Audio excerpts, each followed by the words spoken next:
ایک شخص نے کہا جناب اس نے لمبے بال رکھے ہوئے تھے، بال کندھوں تک، مرد اگر زلفیں سمجھ کے رکھے تو کندھوں تک، بلکہ کندھوں سے بھی تھوڑے اوپر ہی بہتر ہے، کندھوں کے نیچے یوں بال لٹکائے ہوئے۔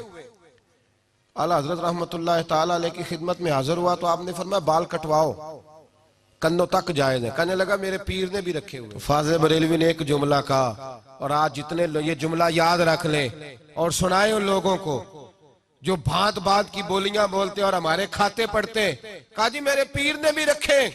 ایک جملہ اعلیٰ حضرت کا ہزاروں لیکچروں پر بھاری ہے۔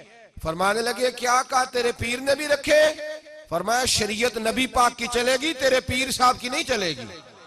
شریعت رسول اللہ صلی اللہ علیہ وسلم کی چلے گی، تیرے پیر صاحب کی سنبھال کے رکھ۔ اگر تیرے پیر نے رکھے ہوئے تینے کٹوا، وہ فعل حرام کرے گا تو تو بھی کرے گا، بالکل کسی صورت بھی درست نہیں ہے، منع فرما دیا 100%۔ ایک بچہ شام کو آپ مسجد میں اعتکاف میں بیٹھے ہوئے تھے تو اس کی ذمہ داری تھی گھر سے افطاری کا سامان لانا، چھوٹا بچہ تھا، وہ ذرا دیر سے آیا افطاری کا سامان لے کر کے۔ جب پہنچا تو اعلیٰ حضرت کو جلال آیا، اتنی دیر سے کیوں آئے ہو؟ ایک تھپڑ اس کی گردن پہ دے مارا۔ اب لوگ کہتے ہیں مغرب ہو گئی، عشاء کا وقت آیا تو بے چینی کے ساتھ کبھی ادھر ٹہلتے ہیں کبھی ادھر ٹہلتے ہیں۔ بچہ خادم تھا، اس کی ماں زنان خانے میں خدمت کرتی تھی، والد بھی نوکری کرتے، خادم تھا، اکثر لاپرواہی کرتا تھا، بھول جاتا تھا۔ اب عشاء تک بے چین رہے، تراویح پڑھی تو بے چینی میں کہنے لگے مولانا امجد علی صاحب بہار شریعت کو، یار اس بچے کو بلا کے تو لا۔ مولانا فرماتے میں نکلنے لگا تو کہنے لگے نہ جانا یار، اب نہ جانا، ہو سکتا ہے کہیں تھک کے سو گیا ہو بیچارہ، تو اس کی نیند نہ خراب کرنا، اگر جاگتا ہوا ملا تو ڈھونڈ لانا۔ کہتے ہیں حضرت صدر الشریعہ مولانا امجد علی صاحب کے ڈھونڈ کے واپس پلٹ آیا، لیکن وہ کہیں میسر نہ آیا۔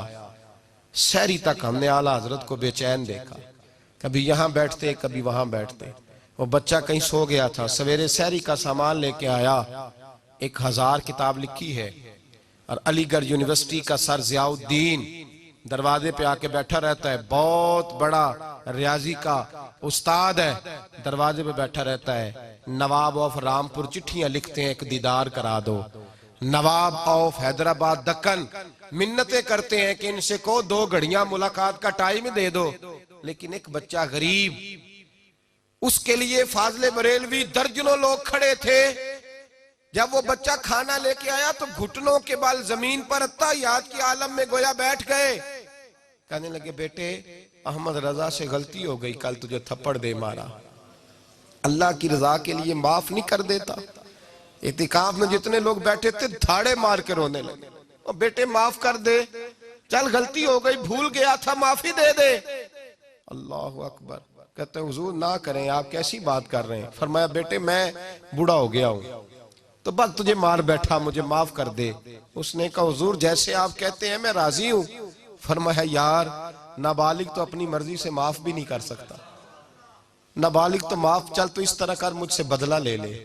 کہتا حضور میرے باپ نے بھی یہی نمک کھایا، دادے نے بھی نمک یہی کھایا، کیا کریں؟ آپ کیسی باتیں کر رہے ہیں؟ اعلیٰ حضرت فرمانے لگے تو باپ دادا کے نمک کا خیال کر، میں بھی تو اس مصطفیٰ کے دین کا خیال کروں گا نا جن کا میں نمک کھاتا ہوں، میں بھی تو خیال کروں گا نا، ان کی سنت معاف کر دے اللہ کی رضا کے لیے۔ کہا حضور معاف کیا۔ فرمایا تو نابالغ ہے، معاف بھی نہیں کر سکتا۔ پھر اس کا ہاتھ پکڑا، اپنے چہرے پر مارنے لگے اور کہا دیکھ لو میں نے 1 مارا تھا، امجد علی گواہ رہنا، اور میں نے اس کے ہاتھ سے اپنے آپ کو 3 مروائے، پھر اپنی جیب سے پیسے نکال کے دیے، اور پھر کہا لوگوں گواہ رہنا میں نے اسے راضی کر دیا ہے۔